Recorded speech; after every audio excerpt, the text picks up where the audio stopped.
Wow, the cornbread video took off and you absolutely loved it, so we're gonna see if we can do it outside with a smoked cornbread. So stay tuned and we'll make it happen.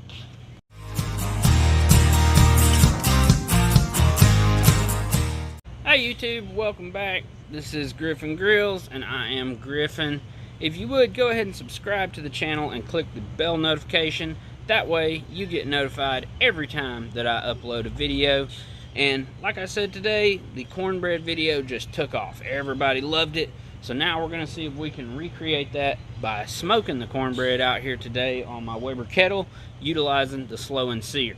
But before we get started, if you would, go ahead and like this video, share it with your friends, and if you don't mind, leave me a comment. Let me know if this is something you might want to see in the future. We'll go back and revisit some of the other videos, see how we can do things differently, because there is more than one way to do everything. So we're just going to try to find the best way. I'm here for it. You're obviously here for it, so let's get into it. For today, we're going to be utilizing the slow and sear, and if you don't know what that is, I'm going to take you in for a closer look and show you how it works. So it is an actual insert that goes inside of your Weber Kettle, and it's curved on one end and flat on this end, and you just load it up with your charcoal and your wood, and then we're going to start a chimney of charcoal over here, dump it on this side, and it's going to burn across. And this helps for smoking meats because it gives you about 6 hours of smoke time, depending on how much charcoal you're using and how high your temperatures are running. We normally have to do 425 in the oven, and I don't know if this will make that method work, but we'll run it as long as we can, and we can always do a toothpick test to see if everything comes out. And what I mean by toothpick test is we'll actually take a toothpick and we'll insert it into the center of our cornbread, and once we can pull that out and the toothpick comes out clean, we know our cornbread is done. If we pull it out and it's coated in batter, it's not done. So we'll light this up, get it started. I'm gonna head inside and mix up my batter real quick, but I'm gonna get this thing fired up so I can get that skillet heated up. That way we can get a nice sizzly crust on our cornbread. So we got a lot to do and a little bit of time to do it, so let's just start this off.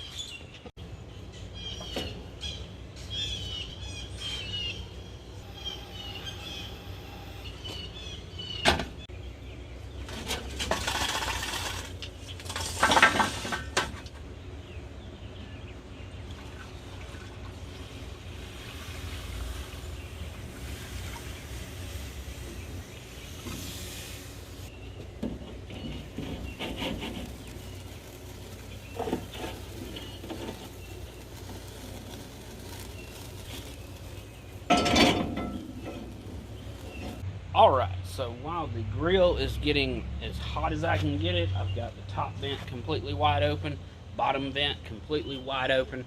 I want to see if I can get it as close to 425 degrees as I can. I went ahead and set my cast iron in there so it can be warming up. It'll make it easier to put the Crisco on and hopefully give us a nice crust around the outside of the cornbread. So while this is getting hot, I'm going to go on inside and mix up my batter. We'll bring it back out here, put it in the cast iron and let it go and see how long it takes to get that oven quality outside. Now I did use a couple of pieces of apple wood. You could probably use different wood, but I figured apple wood would be the most mild flavor. Probably don't want to use like post oak or hickory because it might impart too much smoke onto the cornbread. We just want a hint of smoke. And while it's cooking out here on the grill, I'm also going to whip up some butter with cinnamon and sugar. I would have used honey, but I was out. Next time I'll try it with honey and cinnamon and butter. But today we're just going to whip up a simple butter with cinnamon and sugar. Put that on our cornbread and see how it tastes. Hopefully that sweet balance will offset some of the smoke if it happens to be a little too smoky. But let's get it started. I'm going to go whip up the batter and we'll see you right back out here.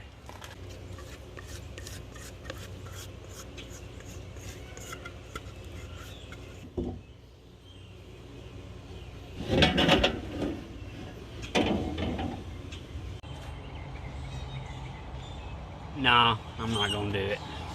Just not. So it's been a little over an hour now. I just checked the cornbread with a toothpick and it is coming out kind of semi-clean.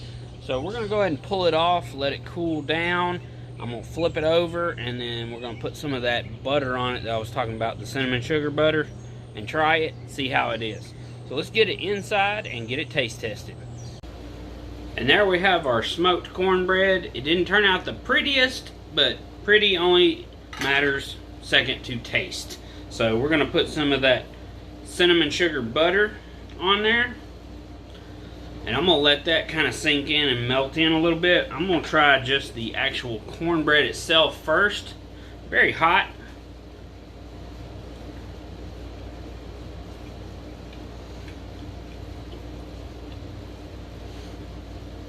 I don't know if it was the different cooking method with the slow and sear, putting the water in there, but it's very soft, very chewy.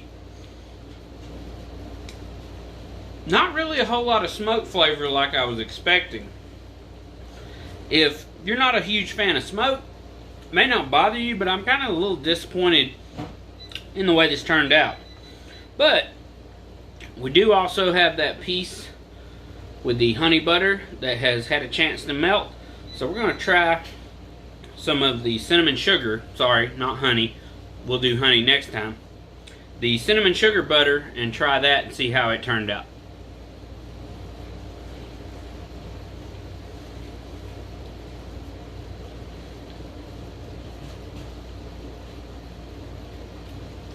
You know what? I tasted a little bit more smoke with the butter, but I didn't smoke any elements of that.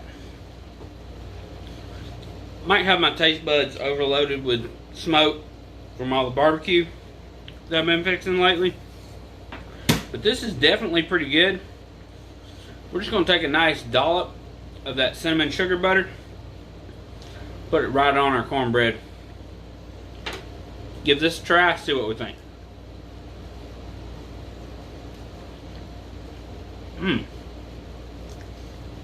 If nothing else, the savory cornbread and the cinnamon sugar butter, definitely give this one a try. If you would also, make sure you're subscribed to this channel and click that bell notification. That way you get an alert every time that I make a video.